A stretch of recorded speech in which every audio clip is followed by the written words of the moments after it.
Mesdames, Messieurs, à l'entame de mes propos, permettez-moi tout d'abord d'avoir une pensée pieuse à l'endroit de nos chers disparus, emportés par la Covid-19, et de prier pour le repos éternel de leur âme. Mais aussi de souhaiter un prompt rétablissement à nos malades, puissent-ils recouvrer rapidement la santé et retourner sains et saufs aux côtés de leurs proches. Je salue également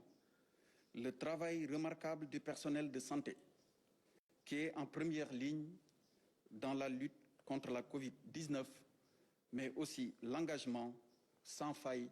des forces de défense et de sécurité, ainsi que celui des agents de l'administration territoriale. Il en est de même pour l'apport important de la presse sénégalaise dans l'effort d'information et de sensibilisation des populations. Mesdames, Messieurs, permettez-moi aussi de féliciter et d'encourager ces mêmes populations qui, majoritairement, continuent d'adopter une attitude responsable par rapport au respect des mesures barrières, aux interdictions de rassemblement et aux restrictions de déplacement. Nos concitoyens savent que le combat contre la Covid-19 ne se gagnera qu'à travers des comportements individuels et collectifs responsables. Cela d'autant plus que l'espoir de vaincre définitivement cette pandémie est désormais permis. Car sous le leadership éclairé de son Excellence, Monsieur le Président de la République, Macky Sall,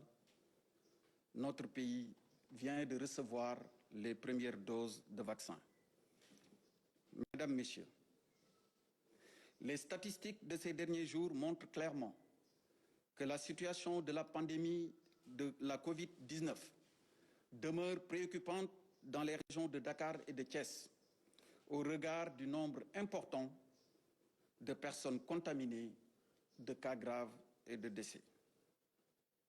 C'est pourquoi Monsieur le Président de la République a de nouveau proclamé l'état de catastrophe sanitaire dans les dites régions afin de réduire la propagation de la Covid-19. En application de cette décision, j'informe les populations que les mesures ci-après restent en vigueur dans ces deux régions jusqu'au 20 mars 2021. Il s'agit de l'interdiction de la circulation des personnes et des biens de 21h à 5h,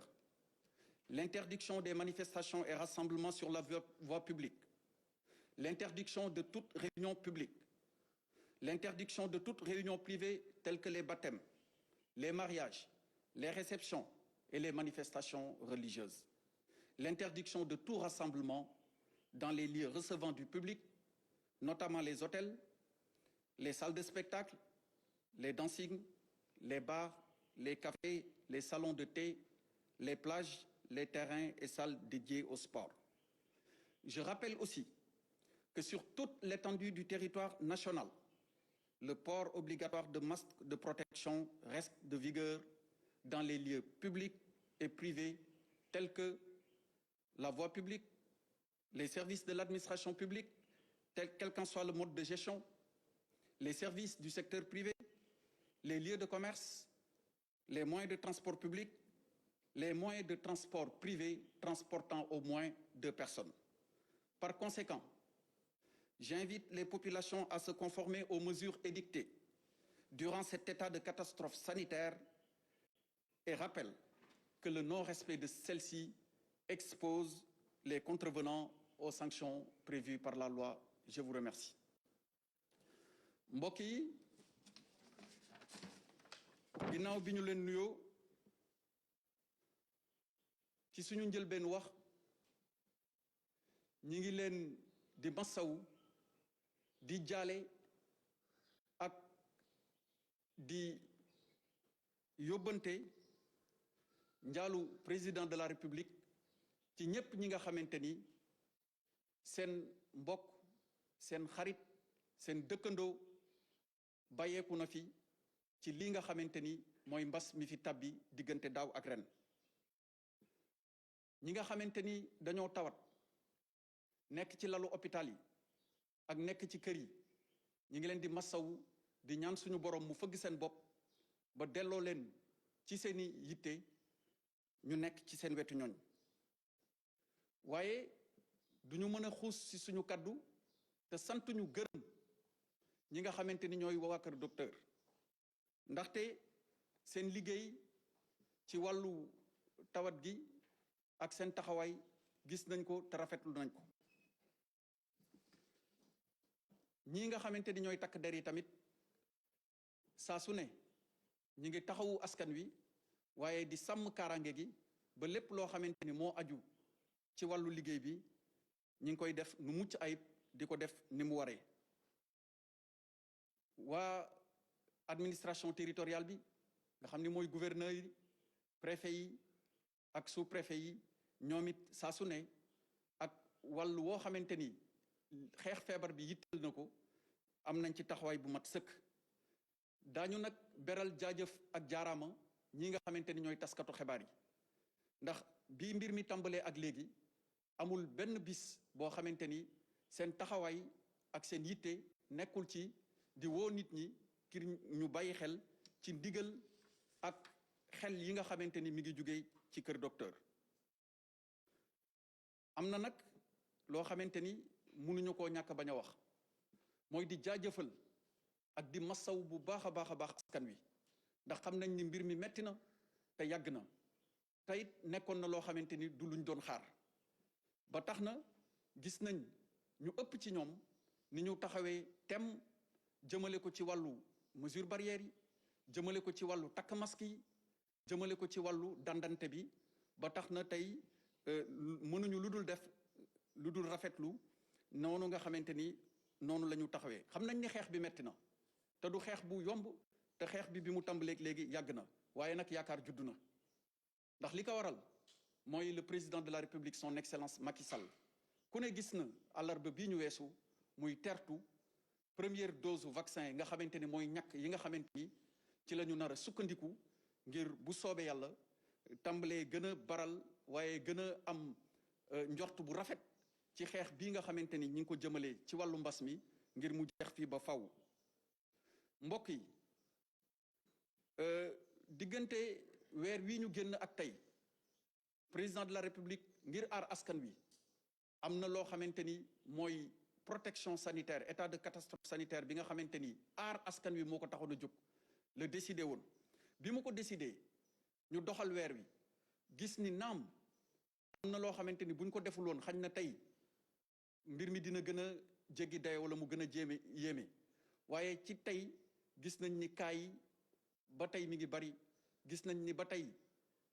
génn àdduna yi mi ngi am gis nañ ni ba tey ñi tëdd ci lali hôpital yi ñi ngi wéy di gis ni lim bi takku na loolu waral na bi ñu xaymaa loolu ak waa kër docteur président de la république gis li nga xamante ni moo am ci région Dakar ak Thiès mu jël dogal boobu nag mi ngi jëm ci fii ak ñaar fukki fan ak weeru mars li nga xamante ni ñi ngi ko doon def booba ak léegi ci wàllu dem bi ak dikk bi niñ ko arrêté woon ci wàllu dandante bi ci wàllu dajaloo bi ci wàllu xew yi loolu yëpp mu ni dinañ ko wéyalaat fii ba 20 mars 2021 te buñ ko limee léegi te ma waxoon ko léegi ci tubaab diggante juróom-ñeenti waxtu ci guddi ba juróomi waxtu ci fajar lépp loo xamante ni day doon dem ak dikk dañ koy dogal dakkal ko ci wàllu Dakar ak Thiès mu ñu koy wax ci tubaab couvre-feu li nga xamante ni tamit mooy dajaloo bi moo xam dajaloo xew famille la moo xam dajaloo xew ñu jëm ci wàllu yeneen activité la loolu it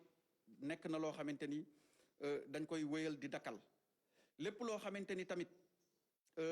ay nit bërëb la yuñ fa daan dajaloo jëm ci wàllu hôtel jëm ci wàllu restaurant jëm ci wàllu bar te weer wii ñu génn ñu dogaloon ko dañ koy dal di wéyal bu ñu jógee ci poñ boobu nga xamante ni moo itteel wàllu tere yi jëmale ci couvre-feu ak ci dajaloo bi dañuy fàttali lii nga xamante ni nag war nañ cee bàyyi xel te mu jëm ci Sénégal gépp yamul ci Dakar ak Thiès lii ma njëkk a lim ci Dakar ak Thiès la yam